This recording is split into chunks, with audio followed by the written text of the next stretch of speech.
कोई बंदा नकली लड़ाई में अपना होठ ठुकवाएगा क्या? वो ऐसे मार रहा है। सेल्फ रिस्पेक्ट से ज्यादा अपने माँ बाप को चुना, क्योंकि भाड़ में गया सेल्फ रिस्पेक्ट। अगर माँ बाप परेशान है, तुम्हारी सेल्फ रिस्पेक्ट की ऐसी की तैसी। एलिस भाई को थोड़ा बुरा लगना फील हो गया है, तो वो चाहते हैं कि एक बार मिलके बात कर लो, लेकिन मैं तो गुस्से में था। क्या मैक्स 10 ने एलबी सदफ से कंट्रोवर्सी खत्म करने के लिए पैसे लिए? तो जैसे कि आप लोगों को पता ही होगा कि एलबी सदफ वर्सेस मैक्स 10 का काफी बड़ा एक कंट्रोवर्सी हो गया था। तो कंट्रोवर्सी जैसे ही खत्म हो जाता है बातचीत करके, तो उसके बाद मैक्स 10 के ऊपर काफी ज्यादा ये एलिगेशन लग रहा था कि उसने एलबी सदफ से पैसे लिए या कंट्रोवर्सी खत्म करने के लिए। एंड मैक्स 10 तो बिक गया है। तो फाइनली मैक्स 10 ने खुद ने ये सारे सवालों का जवाब देते हुए क्या कहा, आप लोग देखिए। तो ये मुनावर को मैंने ट्वीट किया, 75% विनिंग चांसेस है। इस बार भी किसी एलविश भाई के नॉन बंदे ने मेरे को पोक किया। उसके बाद क्या हुआ, ये सिलसिला गर्म ही रहा। फिर उसके बाद एलविश भाई वापस मुनावर से मिले। फिर उसके बाद मैंने बस वही क्वेश्चन पूछा, क्या बोलते हैं, मीम्स बनाने लग गया। उसके बाद मीम्स पे वापस से रिप्लाई आया, और रिप्लाई आने के बाद ऑब्वियसली एलविश भाई को गुस्सा रखा था, तो उन्होंने लिख दिया, भाई तू दिल्ली रहता है, याद दिला दूँ। फिर उसके बाद डीएम में मैसेज आया, नंबर भेजा।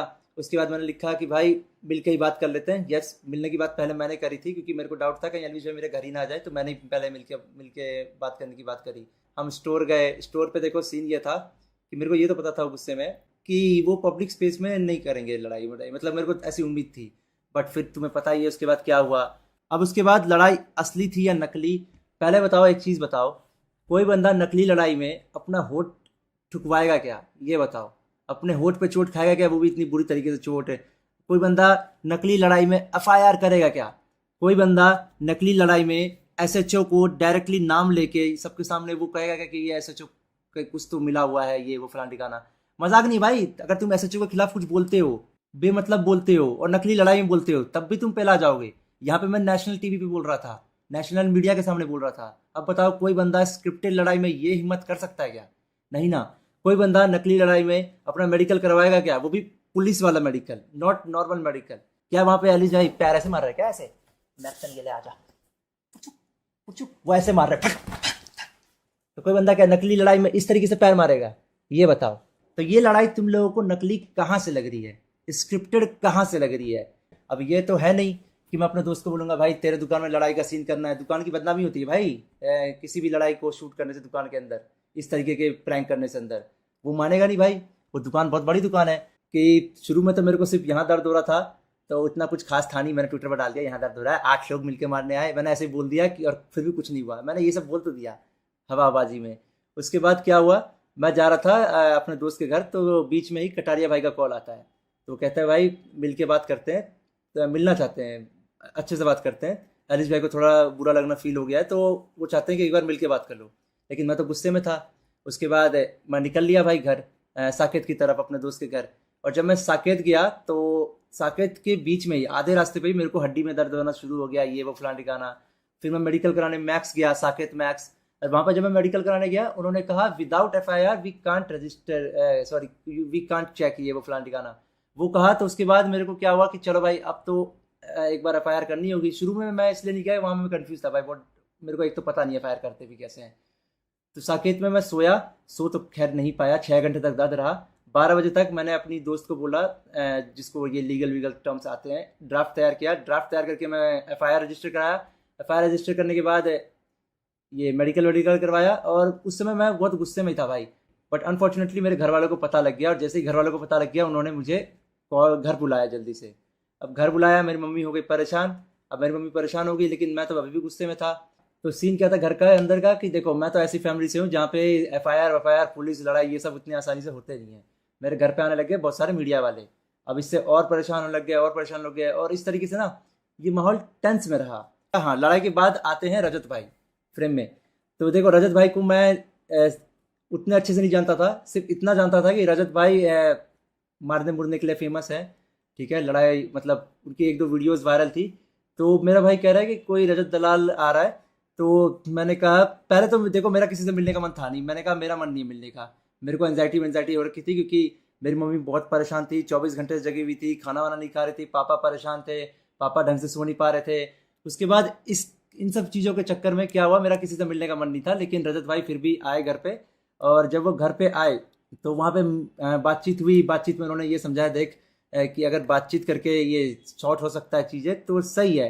और रजत भाई जैसे ये अंदर आए तो देखो पहले तो मुझे लगा कि क्या करना है क्या नहीं करना है। उन्होंने आते ही सबसे पहले मेरे मम्मी पापा के पैर छुए, तो मैं ये तो समझ गया कि भाई ये मेरे को मारने मुड़ने तो नहीं आए हैं। ठीक है, ये तो मैं समझ गया जब उन्होंने पैर छुआ मेरे मम्मी पापा के।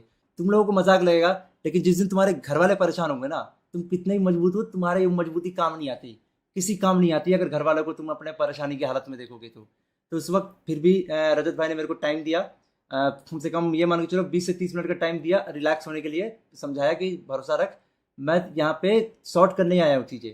तो फिर उसके बाद रजत भाई ने जब अच्छे से समझाया तो हम लाइव गए, और लाइव पे ये था कि घर के बड़ों के बीच में बात हो इसके बारे में तो ज़्यादा सही रहेगा।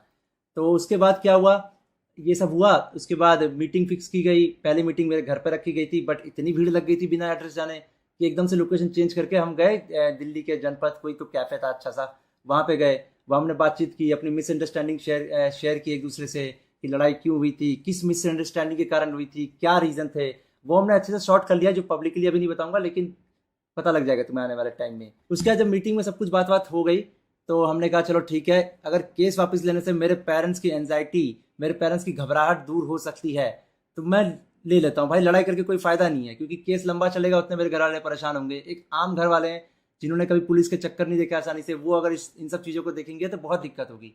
तो मैंने अपने घर वालों को परेशानी में नहीं देखना चाहता था, और मामला शॉर्ट हो ही चुका था, मिसअंडरस्टैंडिंग क्लियर हो ही गई थी, तो केस रख के कोई फ़ायदा था भी नहीं। तो मैंने वहाँ पे सेल्फ रिस्पेक्ट से ज़्यादा अपने माँ बाप को चुना, क्योंकि भाड़ में गया सेल्फ रिस्पेक्ट। अगर माँ बाप परेशान है तुम्हारी सेल्फ रिस्पेक्ट की ऐसी की तैसी, ठीक है। लोग कह रहे हैं सेल्फ रिस्पेक्ट नहीं है, ये नहीं है। सेल्फ रिस्पेक्ट का तेल डालोगे जब तुम्हारी माँ पूरे समय परेशान रहती है, तुम्हारा बाप पूरे समय परेशान रहता है, तेल डालोगे क्या सेल्फ रिस्पेक्ट की? नहीं ना।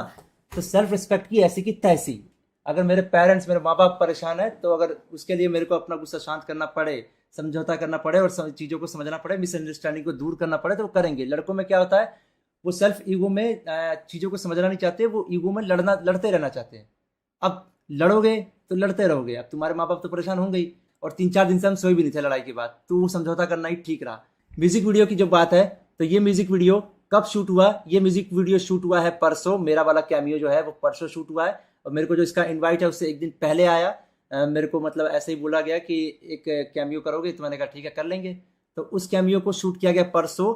एक 20 सेकंड के कैमियो को शूट करने में हमको लगे 12 घंटे। हमारा रात पूरा दिमाग खराब हो गया भाई, कितना हार्ड होता है भाई ये म्यूजिक शूट करना विदाउट अ प्रोफेशनल डायरेक्टर, क्योंकि थोड़ा सा डायरेक्टर थे नहीं वहाँ पे, सिर्फ कैमरामैन मैं और मेरा भाई थे। तो ये म्यूजिक वीडियो 11 तारीख को शाम को शूट की गई है, ठीक है। अब रही बात, ये म्यूजिक वीडियो देखो, ये एज अ जेस्चर था एल्विश भाई की तरफ से कि हमारी लड़ाई खत्म हो गई है, प्यार बांटो, मोहब्बत बांटो, भाईचारा ऑन द टॉप गाइस, ठीक है। तो ये एक प्यारा सा जेस्चर था बस। मुझे, अगर तुमने नोटिस किया हो तो उस लड़ाई के बीच में भी हम अनकॉन्शियसली एक दूसरे को पानी पिला रहे थे, क्योंकि अंदर से हम लोग, बाहर से हम लोग कितना भी लड़ रहे हो, अंदर से हमारे अंदर अनकॉन्शियस माइंड में ये था कि अच्छाई थी हमारे अंदर। तुमने नोटिस किया हो तो हम पानी पीते पीते लड़ रहे हैं, और जब अलविश भाई पानी पी रहे मैं फालतू नहीं बोल रहा, जब मैं पानी पी रहा हूँ वो फालतू नहीं बोल रहे। ये अनकॉन्शियसली हुआ भाई। और ये तभी होता है जब दो अच्छे लोग किसी गलत फहमी के कारण लड़ते हैं ना, और वहां पे अगर सामने वाले को प्यास भी लगती है तो वो बंदा उसको पानी देगा ही देगा। तुमने देखा होगा पहले मैंने अलविश भाई को पानी दिया जब उनका पानी खत्म हो गया, और उन्होंने फिर अपनी बोतल दी पीने के लिए। तो वो अनकॉन्शियसली हमारे अंदर ये था कि हम अभी भी अच्छे इंसान थे,